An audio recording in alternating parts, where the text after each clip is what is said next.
Welcome everyone. I'm joined by Minister Ruston and Minister Cash. I want to assure all Australians that I can tell you nothing will distract me or my government from my pledge to them to save lives and save livelihoods.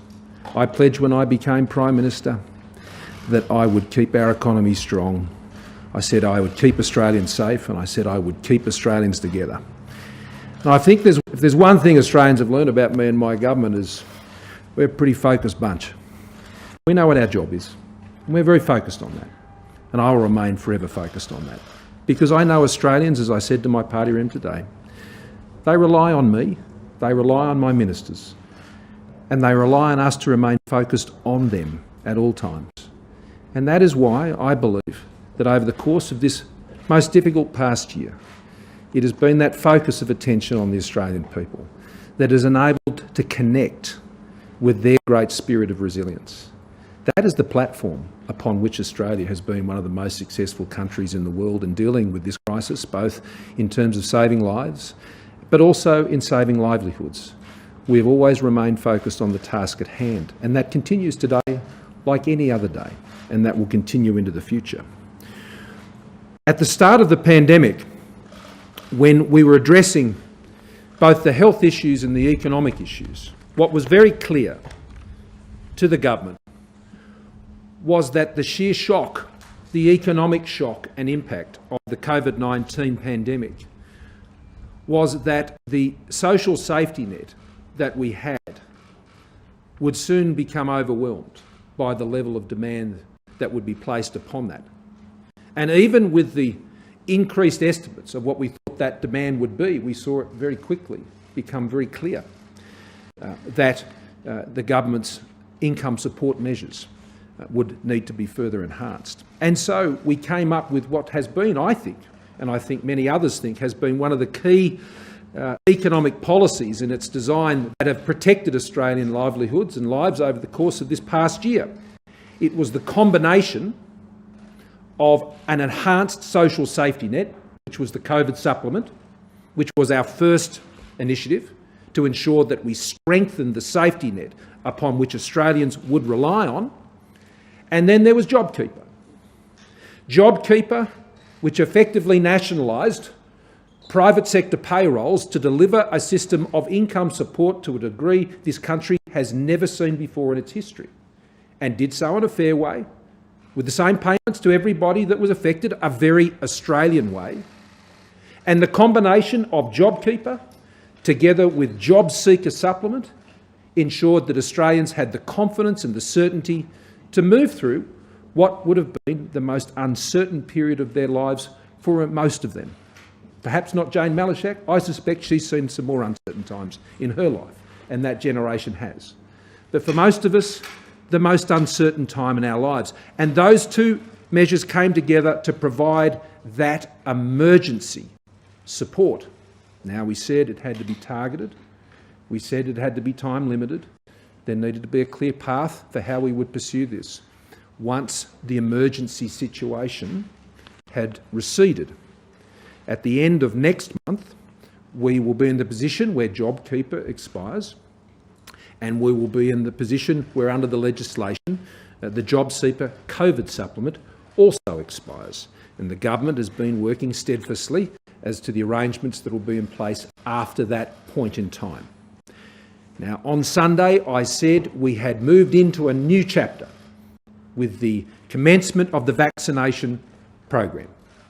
I said that that would change how Australia was dealing with the pandemic. That is as true for the economic supports and other measures that have been in place as emergency measures, as it is indeed true for the many responses put in place on restrictions and things of that nature. And that will continue to change over the course of the year. But Sunday was a change day. Sunday was a day that Australia confidently moved into the next phase of how we fight this pandemic, and we battle to secure the livelihoods and lives of Australians. And so, as we come into that next chapter, and by the end of next month, we will be well into that, as tens of thousands, if not greater, will have been vaccinated by that point, and the National Cabinet will have met again. that we believed it was important that we show faith once again in our social safety net.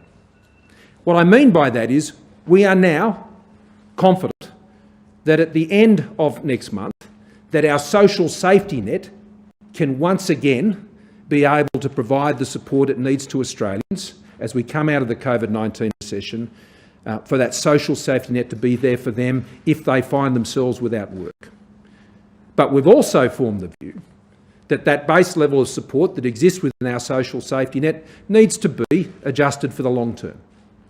So we are moving from short-term emergency measures to long-term arrangements now that people can rely on should they find themselves out of work.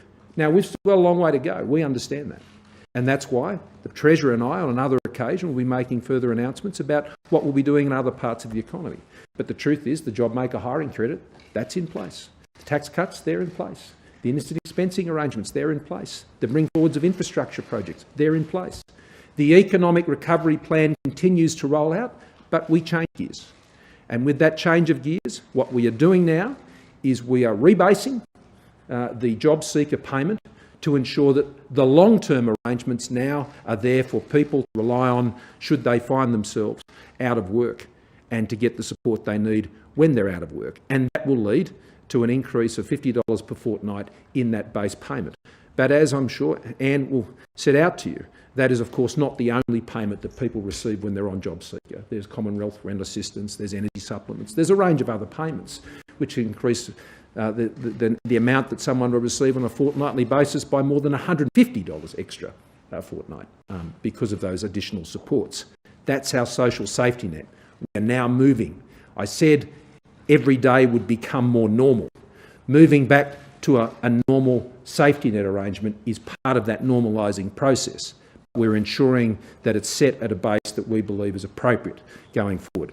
Now that puts the JobSeeker payment at 41.2% of the national minimum wage, which is commensurate with what it was during the time of the Howard government.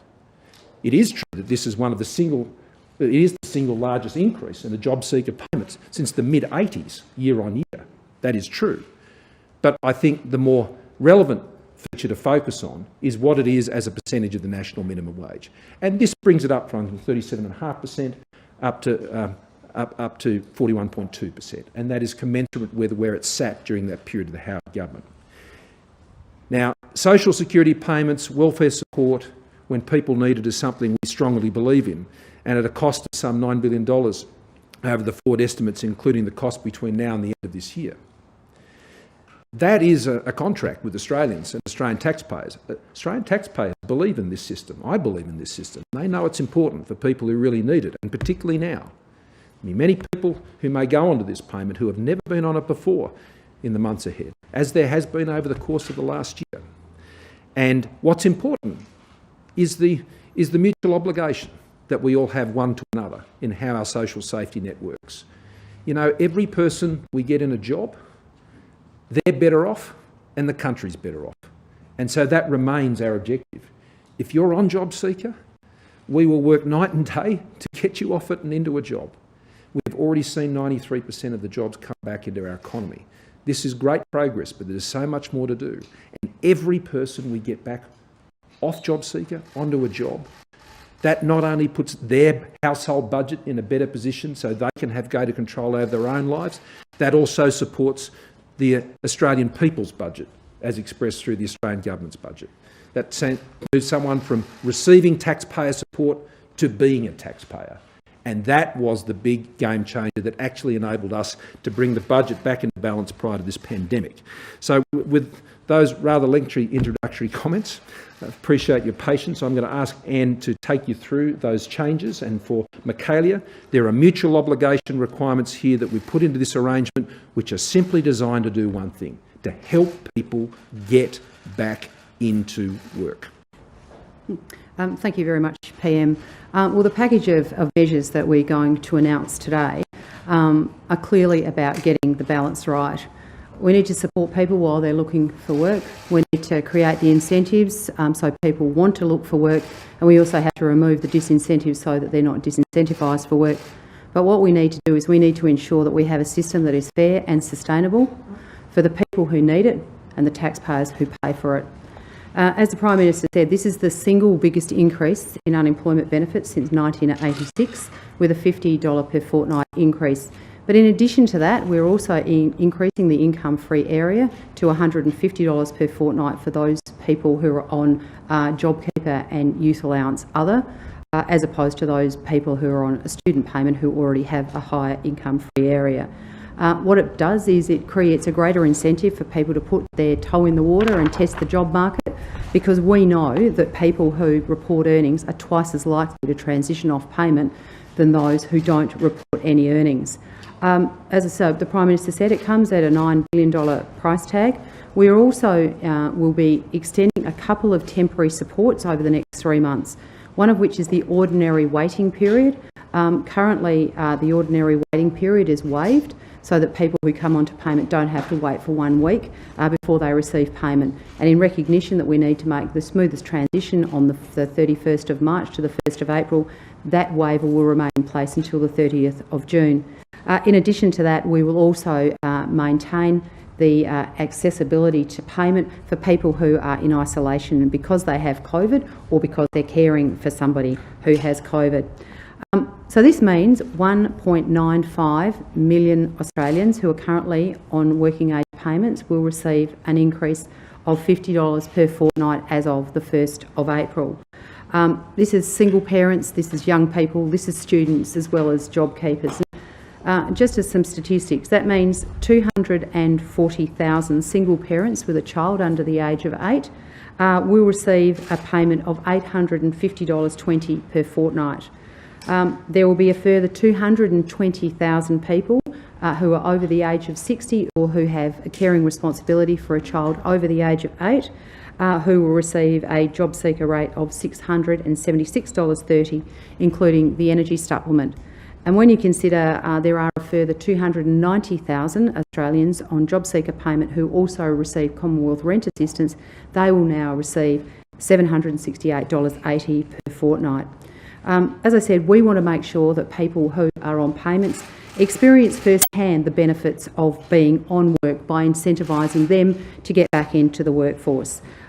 Certainly, there can be no doubt that this is the single largest extension or measure that we've put in place for those 1.95 million Australians who currently are on working age payments. And we've made sure that in doing this that we have balanced their support, incentive to work, and making sure that we have a sustainable welfare system into the future, so that not only today but into the future we'll have a system that can support people who need it. We will continue to make sure that our welfare system is targeted and comprehensive with a range of supports that recognise the individual needs of Australians who need our support at this time. Thank you. Michaelia.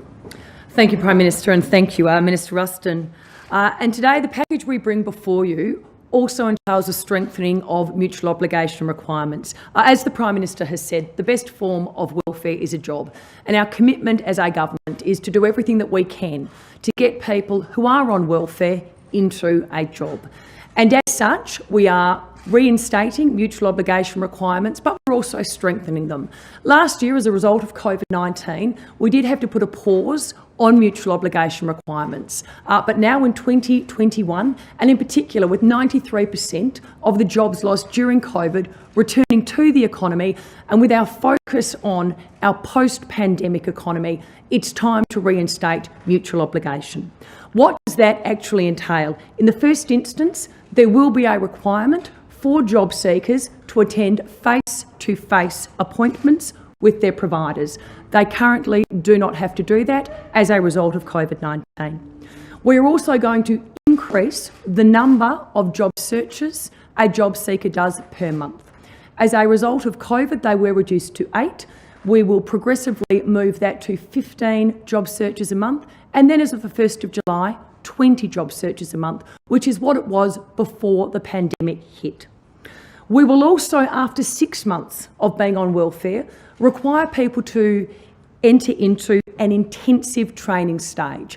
In other words, we're going to give them the best chance they can to do a short course to enhance their skills or to do some work experience. If they then do remain on welfare, that will give them an even better chance of getting a job. So this will now occur at 6 months. You often hear, though, employers saying, Joe applied for a job, he was qualified for the job, or she, and they said no. What we will be doing for employers is introducing an employer reporting line so that if someone does apply for a job, they're offered the job and they're qualified for the job, but they say no. The employer will now be able to contact my department and report that person as failing to accept suitable employment. This will then mean that my department can follow up with that person, or alternatively, Job Active can follow up with that person to ascertain exactly why they said no to a suitable job. And in the event they do not have a valid reason, they will be breached for that. We will at the same time, though, be increasing the number of audits we do on our job providers. We need to ensure that our job providers are following up on our job seekers and ensuring that they are doing the right thing. Remember, this is all about getting people off welfare and into work. We currently undertake around 4% of the caseload by way of an audit. We will be increasing that to 10% of the caseload. We will also require all job seekers in Stream A Digital to now, prior to being able to get their welfare payment, to fill out their career profile. Currently, they don't have to do that. That type of information is instrumental in ensuring that we can properly match you, your skills and your career profile to a job in demand. This is all about acknowledging that if I am receiving welfare, I have obligations to do everything I can to get into a job, but this is also the government's commitment to all Australians. The best form of welfare is a job, and we will do everything that we can to move people from welfare into work. Talia. So our social safety net is a social contract. It's a contract between the government and Australians, but it's also a contract between Australians. And what you've heard just announced today is about getting the balance of that right. Prime Minister, even the best plans need a stable government to implement it. Is your government stable? What assurances have you sought or received from Craig Kelly? And what is your plan with the Speaker of the House of Reps? There are no changes that are required as a result of the announcement you've heard earlier today, and you've heard that directly from the member for Hughes. The government will continue to function as it has successfully, and as the government has led Australia through the worst situation we've seen since the Second World War. We will continue to do so undistracted, and we'll be able to do so with the support of the Parliament from the very undertakings that the member for Hughes has indicated himself publicly. He has resigned, Prime Minister. What does it say about your authority over your party room? Prime Minister, what does it say about your authority over your party room when you lose one of your own members to the crossbench, and this is an individual who owes you? You saved his pre-selection. In relation to the member for Hughes, to Craig, we had a discussion a couple of weeks ago, as you'll be aware. I set out some very clear standards, and he made some commitments that I expected to be followed through on. He no longer felt that he could meet those commitments, but I can tell you, my standards don't change. Prime Minister, where did Craig Kelly tell you he was going to quit the Liberal Party? Did he seek any guarantee about his pre-selection from you? Is there anything he asked you to do that you would not offer him? No, I learned it at the same time as he announced it to the party room. Has he lost confidence in Mr Kelly, his ability to be a Liberal MP given his freelancing, and also his ability to win pre-selection for the Liberal Party for Hughes? Well, the matter of his pre-selection is a matter for him in the Liberal Party, but that is no longer an issue because he's resigned from the Liberal Party. But I say what I just said to you before. I set out very clear expectations on a range of matters that I expected Craig to follow through on. He'd given me a number of commitments in relation to that. He no longer felt that he could meet those commitments, and as a result he's made his decision today, and by his own explanation he has said that his actions were slowing the government down. and he believed the best way for him to proceed was to remove himself from the party room and provide the otherwise support to the government so it can continue to function as it so successfully has, which he says is something that he remains committed to. And so I would expect him to conduct himself in that way. You're down to 75 on the floor now, so you've lost your working majority. Mr Kelly's promised you or guaranteed supply and confidence, but what about your legislative agenda going forward? Is it going to make you rethink plans and something like the energy bill, which you're not sure what's going on with at the moment? You now need a crossbencher for every vote, effectively, if you're opposed by Labor. Are you going to have to rethink in the next 12 months? No. Seen down in the office with Craig Kelly. Do you have any expectation that Craig Kelly will actually join the Nationals? And given that he's defied your request, as you described in various ways in relation to alternative COVID cures, do you have any concerns he's just going to end up with the National Party room? No, I don't, but that's really a matter for others. What were those committees? Prime Minister, a senior member in Mr Kelly's office, staff member rather, is under police investigation amid allegations of inappropriate work conduct. There is actually an AVO taken out against that staff member. Would you expect that staff member no longer be employed as a member of the government? And are you concerned that Mr Kelly chose to keep that staff member on board while those investigations took place? I have long expressed to Mr Kelly my concerns about that staff member, and he has long understood what my expectations were about how he would deal with that matter. Prime Minister, you said at the start of this press conference, nothing will distract me or my government from my pledge to save lives and save livelihoods. Are sexual assault allegations a distraction for your government, and will you commit to setting up a dedicated support line for staff who work for the government and opposition to report sexual assault? No, they're not a distraction. I do not consider those a distraction. I can consider those a very important issue, and so I wouldn't accept that suggestion for a second. They're important issues, and we are addressing them, and the process that we're engaged in a multi-party way, which Minister Birmingham is leading that process now, and I look forward to that process being settled very, very soon. I don't want to preempt the recommendations of that inquiry, but I've already moved this week to ensure there is additional counselling support that's available to staff right now. I think one of the things we've learned is that both the awareness of support services and indeed the delivery of those support services is coming under a lot of scrutiny. And today, Celia updated the party room on the processes I'd asked her to engage in. She has recommended to me, together with Anne Webster from the Nationals, that process be consolidated into this broader multi-party process. And I agree with that, and our leadership agreed with that today. And so I think that will mean that process, is the single process for dealing and allowing staff and others, former staff and others, to engage with the process finally agreed between all the parties. So I consider it a serious issue. I consider it a significant issue.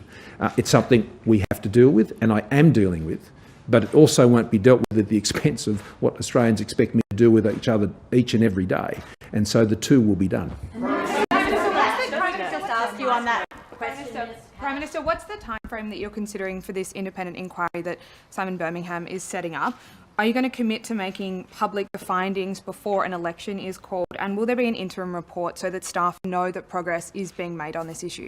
Well, most of the answer to those questions are what is being discussed amongst the party leaders and together with Simon now. So I can't really preempt what they will agree and what they'll put forward. But it'd be my expectation that certainly any report of that body would be made public. That would be my expectation, and when it would be completed by, I would hope that they could proceed as quickly as possible, but as thoroughly as possible, and I would hope that would be a reasonable time frame, and I would expect that to be well in advance of the next election. So that would be my hope and expectation, and I suspect that view would be shared by the other party leaders representing the many parties that are in our parliament. A follow-up on that question.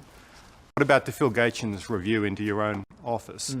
Will that be made public? If not, why not? Well, I haven't said it won't. I've simply said that I'm waiting for Phil to provide that report, and I'll give further advice on that once I receive it. Prime Minister, just on and her alleged rape. Can you explain why the alleged perpetrator's employment was terminated, apparently before the government knew that an alleged rape had taken place? And if you tell us it's because of a security breach, can you explain what was the security breach? Well, it was because of a security breach. That was the reason for it. And as I understand it, it related to the entry into those premises. After hours. That's my understanding, but that's a matter of public record. Prime Minister, on today's announcement, welfare advocates seem to be saying that they think it's not enough. Can you explain how and why you reached the conclusion that this amount was enough? Yeah, and Anne, you may wish to comment on this as well. 41.2% the national minimum wage, which puts us back in the realm of where we had been previously. I mean, the indexation had been different to other payments, and as a result, it had fallen down to 37.5%.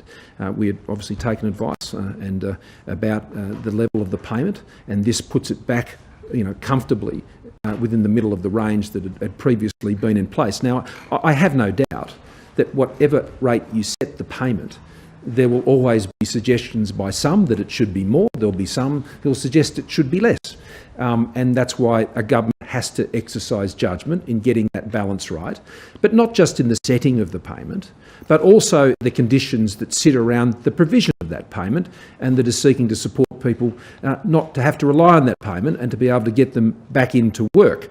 And so they were the matters that we considered as a government and took advice, obviously, but ultimately governments make these decisions, and we've made a decision, even though it comes at a considerable expense to taxpayers, some $9 billion. The final estimate will be confirmed in the budget later this year, taking into account all factors and the updated forecast that you'd expect in a budget. But what I do know is this, is every person we get back into a job means that will be a lesser cost to the taxpayer, and that's why the mutual obligation arrangement is so important. But I'll ask Anne, she would like to comment further. Yeah. It is $4 a day, which doesn't seem very much. Well, look, back to your primary question around, the process, the comprehensive process that we've been through. And I mean, clearly, as I stated in my statement, we had to balance out, three very strong interests that we had to balance. One, obviously, is to make sure that we provide support to people who find themselves out of work. We needed to make sure that we created a system and improved a system so that the incentives to take up work were there and the disincentives were removed, and that's very much part of the package that Minister Cash has put forward. But we also need to make sure that not just that it is a fair system, but it's a sustainable system, because we have to look after the people that need the system, but we also have to understand that it's paid for by taxpayers and it needs to be sustainable into the future. So we certainly have drawn on the experience that we've seen over the last 12 months. We've had elevated levels of payment to people who are on unemployment benefits, recognising that back in March and April the jobs market closed and the support was needed. But as the economy is recovering, as the jobs market is improving, certainly we need to make sure that we've got the right incentives for people to go back to work. But our comprehensive and targeted welfare system has not changed. People who need additional assistance because of their circumstances, people who are renting who get Commonwealth rent assistance, people who have children who get support through the family tax benefit system. But there are a myriad of other supplements and allowances that are paid to people that recognise the range of individual circumstances, and all of these factors have been considered in coming up with a rate, along with the other indicators that the Prime Minister's outlined in his response. Just hang on a sec. Just to illustrate the point that you're making, a single person on the JobSeeker payment, inclusive of the increase anticipated because of the indexation in March, will now see their payment increase, the base payment increase from $570.80 to $620.80. That's inclusive of the indexation. It actually goes from $565.70 to $620.80. On top of that, if they're receiving Commonwealth rent assistance, that payment would increase to $760.40. And on top of that, the average value of standalone supplements, the energy supplements, so on, is an additional $13.03. So the suggestion that anyone who was on JobSeeker JobSeeker is simply on that payment alone and there aren't additional supports that are provided is not correct. There are additional supplements, as you can see there, to the tune of some $150 in addition to that base rate, which would be a common experience of most people who would be on that payment. Can you outline the expectations you expected of Mr Kelly's behaviour to save the government, when you spoke to him a few weeks ago? Well, I was speaking to him at that time about his support for the government's position on health matters, and I've consistently outlined to him the matter in relation to the staff member that was referred to in an earlier question. Spending on JobSeeker be simply absorbed into larger budget deficits, and does the minister expect that there'll be savings from the tighter mutual obligation requirements? Well, and to answer the first question and address the other matters, well, at present that goes directly onto the budget bottom line, and that is where it would be absorbed.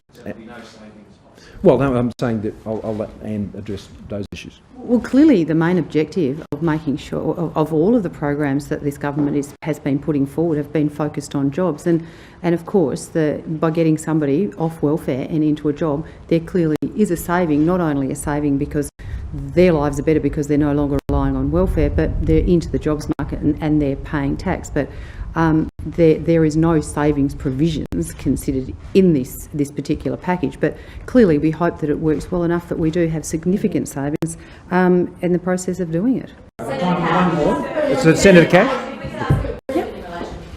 Yep. So in October of 2019, the Defence Minister Linda Reynolds called your Chief of Staff to alert him to a media inquiry regarding an incident that had happened in that office. What did the Defence Minister tell your Chief of Staff? He then spoke to you, and then you then spoke to Brittany, where you were very supportive and hugged her and told her you would look after her. If you maintain that you didn't know it was a sexual assault, what did you think you were talking about?